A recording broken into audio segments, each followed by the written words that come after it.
I knew Alec Salmond for 30 years as his political advisor, parliamentary colleague and even as his legal counsel. More importantly, he was my mentor and friend.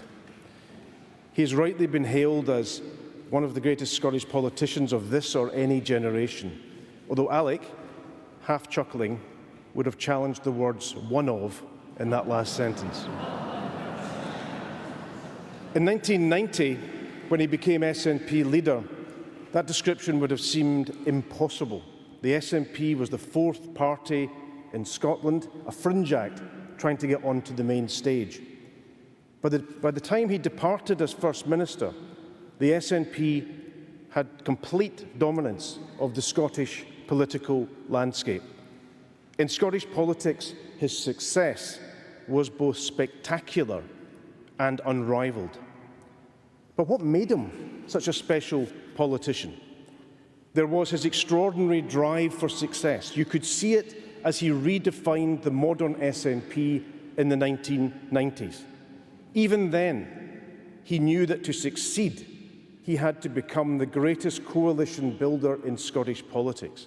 He championed Scots Asians for independence, New Scots for independence, Business for Scotland, determined to embrace all of Scotland in his campaign.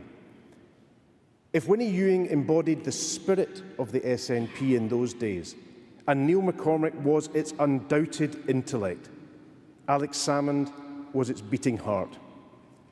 Restless, relentless, impatient for change. In government, he created the Council of Economic Advisers to let Scotland tap into some of the greatest economic thinkers on the planet. His mission wasn't to improve, but to utterly transform. His approach was one of unrestrained and unapologetic ambition for Scotland. But beyond his drive, it was also his strategic thinking. Alex always seemed several steps ahead. The prolonged negotiations leading to the Edinburgh Agreement were a masterclass. By the end of it, I'm not sure David Cameron knew his own name. Alex, meantime, had secured everything he wanted. Most importantly, a referendum made in the Scottish Parliament and beyond legal challenge. Until his death, he remained the sharpest strategic mind in Scottish politics. Not many 66-year-old men start new political parties. But in 2021, that's exactly what he did in founding the Alba party. He believed that when faced with new challenges, the nationalist movement needed to find new solutions. And so he created a new party designed to maximise the nationalist representation at Holyrood. This was a man who, right to the end, never stopped thinking, probing, challenging. He made strategic mistakes, of course. The most obvious was resigning as First Minister in 2014.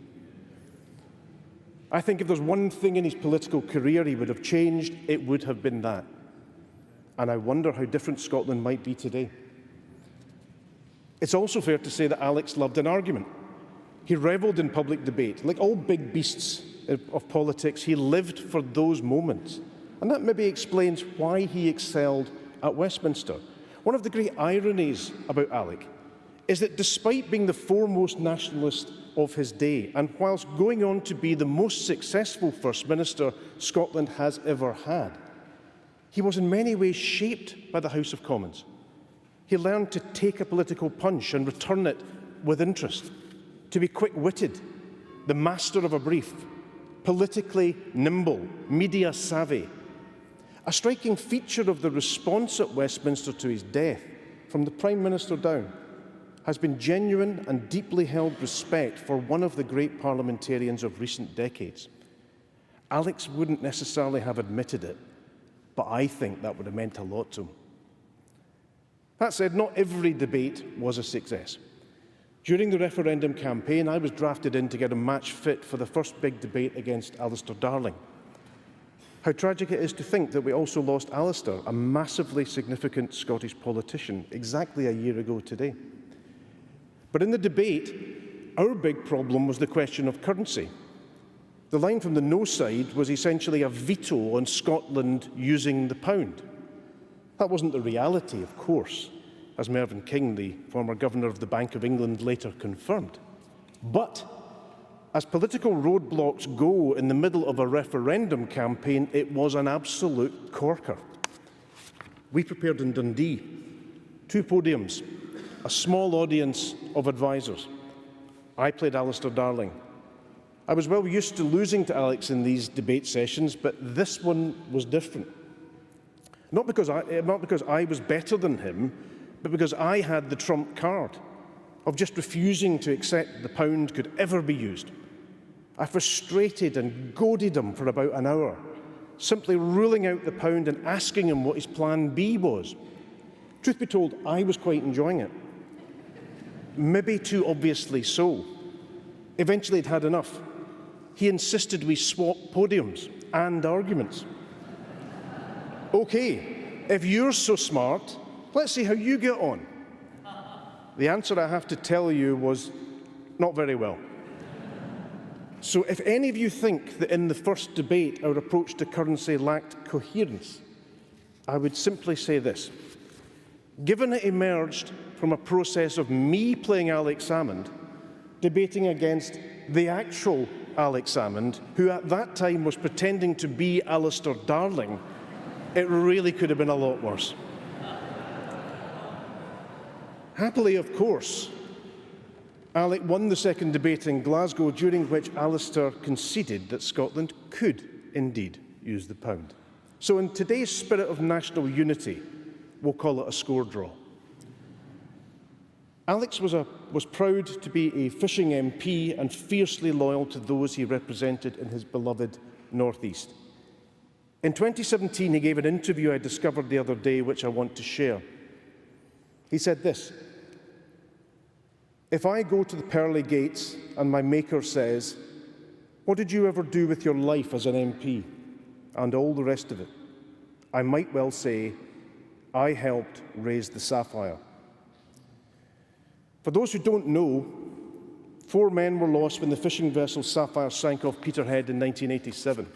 Alex led the campaign to have the Sapphire raised and the deceased returned to their families. Some of those families are here today. The point is this: he understood that politics is about people, and that at its core it is about community. But it was for his national leadership that he will probably be best remembered. In leading the SNP to victory in 2007, Alec Salmond turned Scottish politics upside down. As his helicopter flew to Prestonfield House to meet the waiting cameras, we still hadn't won the election. Undeterred by such minor details, Alex asked that I start writing his victory speech, which he subsequently delivered on the lawn. It started, "Scotland has changed, for good and forever." That, of course, was true. The first ever nationalist government. Never again would the SNP be a party of permanent opposition, and none of it possible without Alec. That government remains, for many Scots, the best government of the devolution era. Its success was driven by the precarious nature of minority government and a daily sense of our political mortality. It also gave rise to one of Alex's least impressive predictions. The late, great Neil McCormick and I joined up as part-time special advisors despite having other full-time jobs. "Don't worry," Alex said. "It's a minority government. It'll be over by Christmas." That was 2007. He served for another 7 years. In fact, 17 years later, the SNP is still in power, and I see before me the 4th SNP First Minister. The reward came in 2011 when he went one better and broke the electoral system by winning a majority, and so securing the 2014 referendum, a fundamental moment in Scottish history. This is not the day to rerun that campaign, but it is worth recording that Alex was unshakable in his belief that despite all that the No campaign might throw at us, our role was to inspire, to offer ambition and hope. That's how he wanted to win. Not just because it's who he was, but because on the far side of victory, he wanted to unify the country and move forward as one. Nation first, always.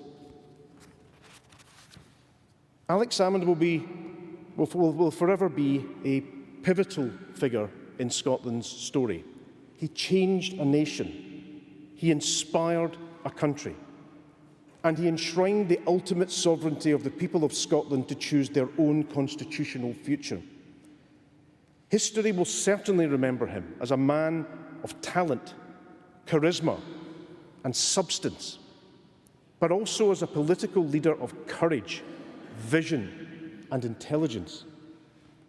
He dared to dream, and so should we.